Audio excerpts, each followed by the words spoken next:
काय पारू, तुझा कार्यक्रम आहे हा? पारू काय झालं तुला? तुला बरं वाटत नाहीये का?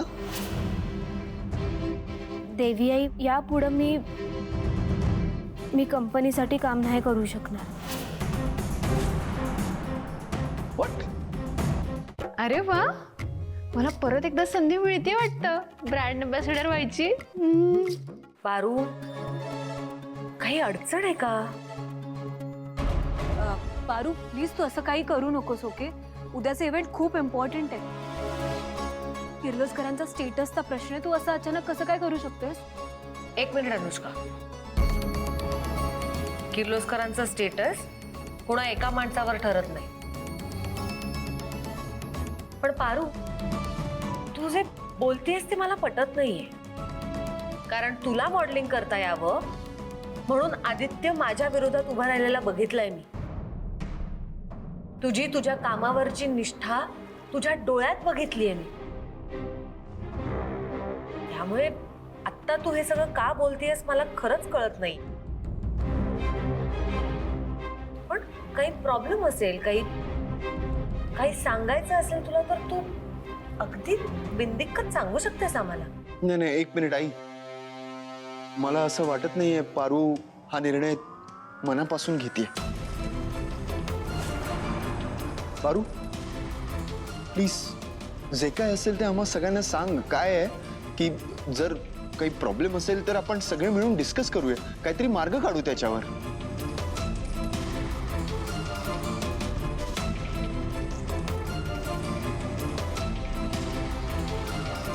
हरीश, तुला पारूनी मॉडेलिंग केलं तर काही प्रॉब्लेम आहे का? म्हणजे हे बघ, लग्नानंतर सुद्धा पारू किर्लोस्करांची ब्रँड अँबॅसेडर राहणार आहे आणि हे तिचे एक स्वतःचं अस्तित्व आहे आणि ह्याबद्दलचे निर्णय तिने स्वतःनेच घ्यावे. तुला काय वाटतं? अगदीच मॅम, तुम्ही बरोबर बोलताय. नाही, पारूने तिचं करिअर केलंच पाहिजे. उलट मला खूप अभिमान वाटतोय की पारू सारखी बायको मला मिळाली.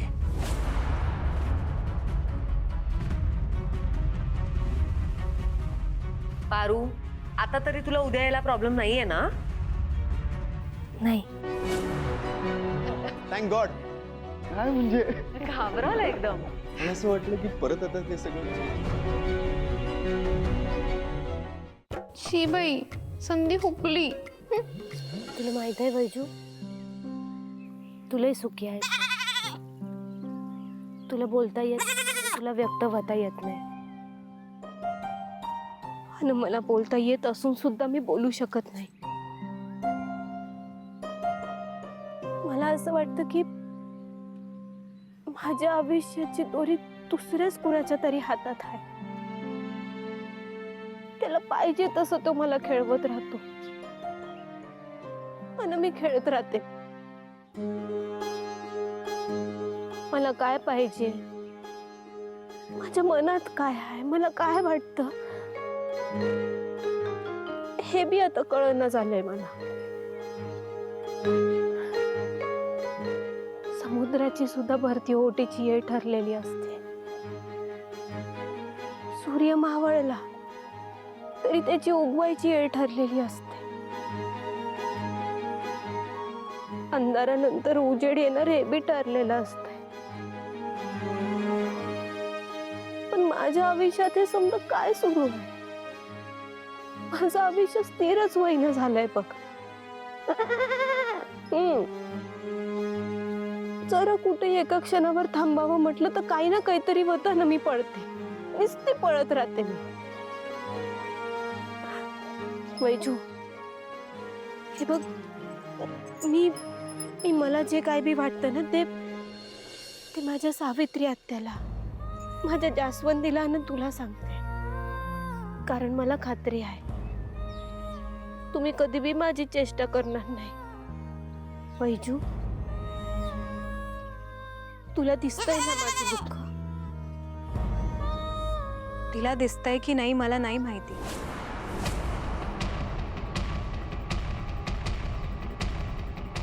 अगं पारू, ऐक ना. मला माहिती आहे ना, मला दिसतंय ना तुझं दुःख. आणि तुझं दुःख बघून मला खूप म्हणजे खूप खूप आनंद होतोय, खूप जास्त. नाही, पण तसं मला तुझी हालत बघून वाईटही वाटतं. कारण कसं आहे ना, तुला ब्रँड अँबॅसेडर राहायचं होतं, तेव्हा तुला सोडावं लागलं. आणि आता तुला सोडायचं आहे तर सोडून देत नाहीये. तुझी गाठ माझ्यासारख्या बाईशी पहिल्यांदाच पडली आहे ना. हा, त्यामुळेच ना तुला दुःखाची कल्पना नाहीये. पण मी आहे ना, तू काळजी नको करूस. तू बघ मी तुझं आयुष्य काय करते ते. अहिल्याचा तुझ्याबद्दलचा सन्मान, ब्रँड अँबॅसेडर पद, प्रीतम आणि आदित्यची असलेली मैत्री, हे सगळं सगळं तुझ्याकडून हिरावून घेणार आहे मी. खरं तर ना, मला भरपूर काही करायचं होतं तुझ्यासोबत, पण तू हरीश सोबत लग्न करून चालली आहेस ना, त्यामुळे आता मी निवांत एक एक करून या बंगल्याची वीट ढिली करेन. म्हणजे कसं, किर्लोस्कर एम्पायर आहे ना, पत्त्याच्या बंगल्यासारखं कोसळेल. नाहीच ना. अनुष्का मॅडम, दुसऱ्यांबद्दल चांगला विचार केला ना की आपलं चांगलं होतं ही शिकवण आहे माझ्या बाची. पण काही माणसं तुमच्यासारखी असतात ना, जी कायम दुसऱ्यांसाठी खड्डा खणत असतात, पण एक नाही एक दिवस ते स्वतःच त्या खड्ड्यात पडतात. तुम्ही किती बी प्रयत्न केलेत ना अनुष्का मॅडम, तरी सुद्धा माझ्या किर्लोस्कर कुटुंबाचं तुम्ही काय बी बिघडवू शकणार नाही. मी तुम्हाला या आधी बी सांगितलं आहे, मी जोपर्यंत जिवंत आहे तोपर्यंत तुमच्यामध्ये आणि माझ्या किर्लोस्कर कुटुंबामध्ये भिंत बनून उभी राहीन मी. बाप रे, तू आणि भिंत? तू स्वतःला भिंत समजतेस?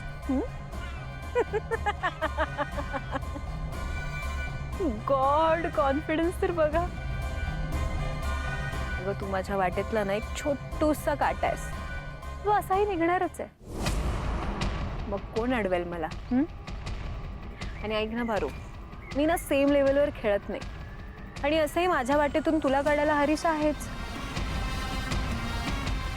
आणि अहिल्या माझ्यावर डोळे झाकून विश्वास ठेवते. दामिनी ऑफकोर्स माझ्या मुठीत आहे. प्रिया प्रीतम तर त्यांना सवड मिळेल तेव्हा ते कंपनीकडे आणि मग माझ्याकडे बघतील ना. आणि राहिला आदित्य. आदित्यला कसा आणि कुठे गायब करेल ना, जगाला कळणारही नाही. अनुष्का मॅडम, मी आत्ताच्या आत्ता तुम्हाला माझ्या देवी आईंसमोर नेईन आणि तुमचा खरा चेहरा त्यांच्या समोर आणीन. तुमचं समज सत्य सांगून टाकेन ना मी त्यांना. सत्य? समज सत्य? काय सांगणार आहेस तू? कसलं सत्य सांग ना. मी पण तुझं एक सत्य सांगेन. अनुष्का मॅडम, काय करतोय तुम्ही? सोडा सोडा. तुला काय वाटलं, या काळ्या धाग्याला मंगळसूत्र बांधलं तर कोणाला कळणार नाही? आम्ही काय मूर्ख वाटलो का तुला? बट नाही, very nice, you are smart. ऐक ना, तू कॅम्पेनला येणार आहेस ना? ये, यासाठी एक मोठा सरप्राईज आहे. आणि हो, तुझ्या देवी आईला नक्की भेट. उद्यानंतर त्यांना भेटता येईल की नाही, आय डोंट नो. खबरदार, माझ्या देवी आईंचं नाव सुद्धा घ्यायची लायकी नाही तुमची. आता तर मी बघतेच तुम्ही किर्लोस्करांची सून कशा होतात. मी हार मानून या घरातनं निघून जाईन हा गैरसमज काढून टाका डोक्यातून. मी पारू हाय, पारू, पार्वती मारुती सेम सेम. ही एकदा का काही करायचं ठरवलं ना, तर ते केल्याशिवाय गप्प बसणार नाही. मी तुम्हाला या आधी बी सांगितलं होतं ना, आता परत एकदा सांगते. या घरातनं कुणी जाणार असेल तर त्यात तुम्ही आहात, मी नाही. भारू, अगं प्रिया, प्रिया प्लीज तू पारूला समजाव ना. हे बघ ना पारू, तुला माझ्याबद्दल राग आहे, ठीक आहे. जो काही गैरसमज आहे तो दूर कर ना, माझ्याशी बोल, सॉर्ट आउट करूयात आपण प्लीज. पण अशी रागू नकोस प्रिया. तू तरी तिला समजाव ना प्लीज. अनुष्का मॅडम, बस झाली तुमची नाटकं. मला माहिती इकडं कुणीच नाहीये आणि मला कुणाला काय बी सांगायची गरजच वाटत नाही. मला चांगलं कळतं की काय करायचं काय नाही ते. मला माझं डोकं आहे. आता काय वाटेल ते झालं ना तरी तुमचं आणि आदित्य सरांचं लगीन मी होऊ देणार नाही. ग पारू,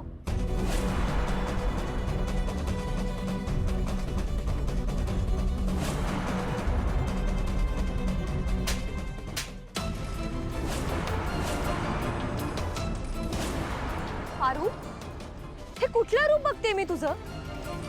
तू अनुष्काशी या भाषेत कसं बोलू शकतेस? पारू, अनुष्का किर्लोस्करांची होणारी सून आहे. तू तिचा अपमान करतेस.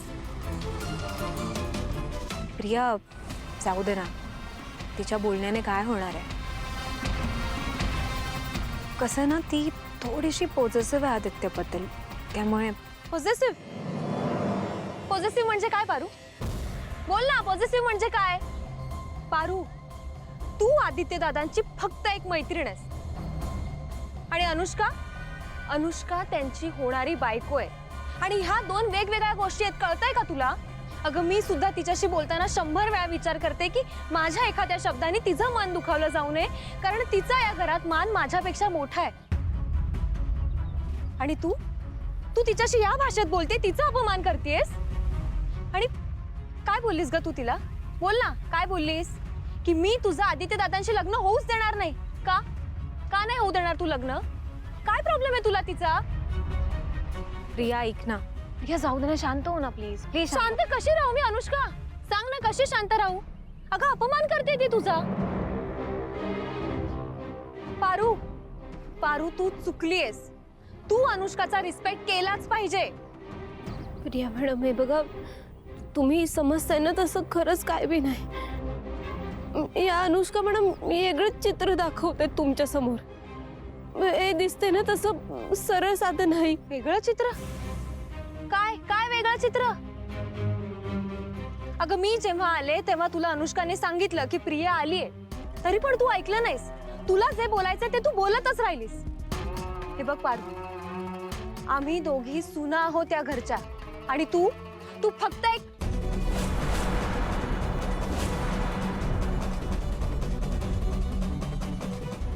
नाही,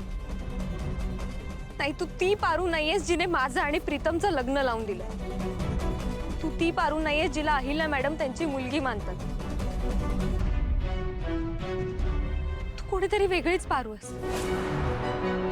तू विचार केलायस का तुझं हे रूप जेव्हा आईंना कळेल तेव्हा काय वाटेल त्यांना? काय चाललंय इथे?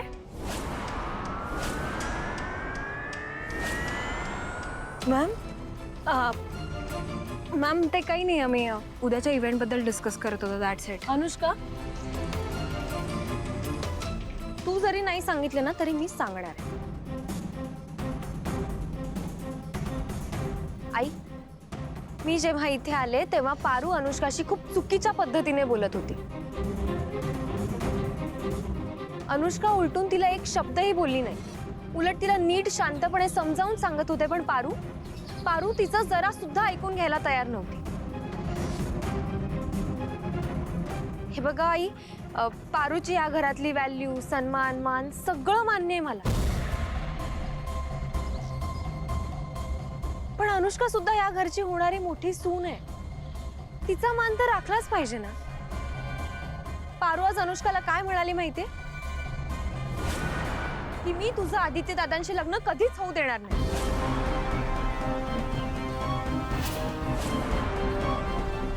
मला सांगा, या घरातले एवढे मोठे निर्णय घेणारी पारू कोण आहे?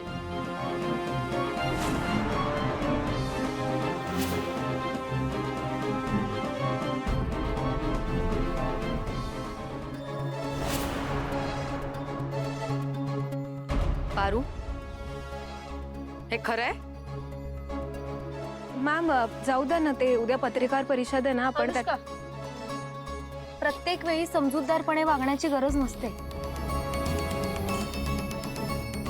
हे बघ, तू जरी नाही सांगितलंस ना तरी आज पारूच्या हातून चूक झाली. आणि तू किर्लोस्करांची होणारी मोठी सून आहेस. तुझा अपमान कसा सहन करू आम्ही? पारू, प्रिया आज तुझ्याबद्दल पहिल्यांदा तक्रार करतेय, म्हणजे त्याच्यात काहीतरी तथ्य असेलच. तुझ्याकडनं ही अपेक्षा नव्हती मला. माफ करा देवी आई. तू अनुष्काची गुन्हेगार आहेस, तिची माफी माग.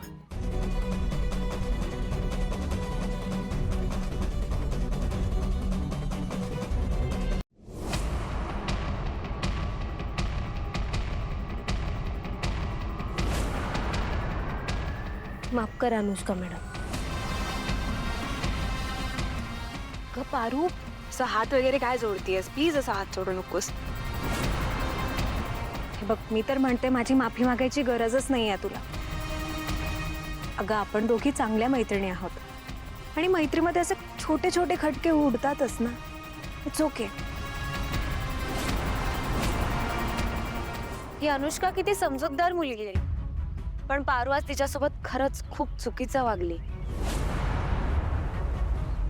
पारू, माझ्या सुनांचा मान अपमान म्हणजेच माझा मान अपमान. त्यामुळे माझ्या सुनांबद्दल जरा जपून विचार करून बोलत जा. आणि हे शेवटचं, नाहीतर मॅम जाऊ दे ना, मला नाही वाईट वाटलं खरंच. ठीक आहे, पण हे पुन्हा होता कामा नये.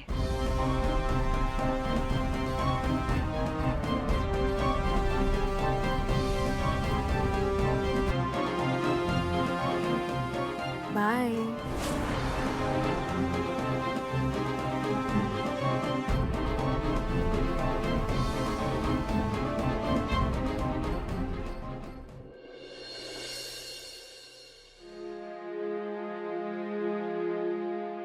बा, अरे तू का गणेशचे कपडे घडी करून ठेवतोयस? मी आहे की मी करून ठेवते. दे इकडे. मी करतोय. तायडे, माझं सिलेक्शन झाले. हे घे. कसलं? अनु कुठं? अगं, एक मोठी परीक्षा होणार आहे स्कॉलरशिपची. त्याच्या तयारीसाठी 15 दिवस शाळा मला बाहेर पाठवणार आहे. आणि फी बी शाळाच भरणार आहे. कसं आहे ना पारू, म्हणजे आज मला आनंद झालाय की माझी दोन्ही पोरं माझं नाव मोठं करणार, याचा मला अभिमान वाटतोय बघ. म्हणजे तशी बी तू आधीच ब्रँड अँबॅसेडर झालीस, यश तर तुझ्या पायात आहे. आणि आता माझं पोरग गणी, तो बी चमकणार. आहा, मग चमकवणारच की. शेवटी भाऊ कुणाचा आहे? नाही नाही नाही, खरंय. तुम्हा भावा बहिणीची जोडी अशीच आनंदात सुखात मजेत राहू देत. पण बा, मी काय म्हणते, गणीला एवढ्या लांब पाठवलंच पाहिजे का? का? म्हणजे बा, गणी आपल्यापासून लांब आणि एकटा कधी बी राहिलेला नाही. म्हणून काय आलं? नको ना त्याला पाठवायला. हे बघ, त्याच्या फीचा प्रश्न असेल ना, तर आपण भरूया की त्याच्या शाळेची फी. इथं फीचा प्रश्न येतच नाहीये. त्याला वळण लागल चांगलं. आयुष्यात कधीतरी एकट्याला बाहेर राहावंच लागणार आहे ना, मग होऊ दे ना सवय. आणि 15 दिवस बाहेर राहिला ना, तर थोडी तरी अक्कल येईल, थोडी तरी. तायडे, तुझा उद्या एवढा मोठा प्रोग्राम आहे. माझ्या अजिबात इच्छा नाही जायची. तू सांग की बाला. ती काय सांगल मला? ती काय सांगल? तुम्ही भावा बहिणीने मिळून ठरवलंय का की बाचं काय ऐकायचं नाही? हा, बाला काही 4 दिवस सुखाचे बघू द्यायचे नाहीत ना? काय करा तुम्हाला जे काय करायचे. बसा घरात बसा. ठीक आहे बा, मी जातो परीक्षेला. जा. मी गेलो, माझ्या आठवण येते का नाही बघ तुला. आठवण काय? आठवण बिठवण येत नाही. मी जे काही करतोय ना, तुमच्या भल्यासाठीच करतोय. आता उद्या ही जाणार पोस्टरच्या उद्घाटनासाठी आणि तू जाणार स्कॉलरशिपची परीक्षा द्यायला. मग काय, मला कशाला येते कोणाची आठवण? विषयच संपला. आठवण येते म्हणे. ठीक आहे बा, तू म्हणशील तेच करू आम्ही. तू नको टेन्शन घेऊस. होय. नको घेऊ, नको घेऊ. नको. नाही घेत टेन्शन.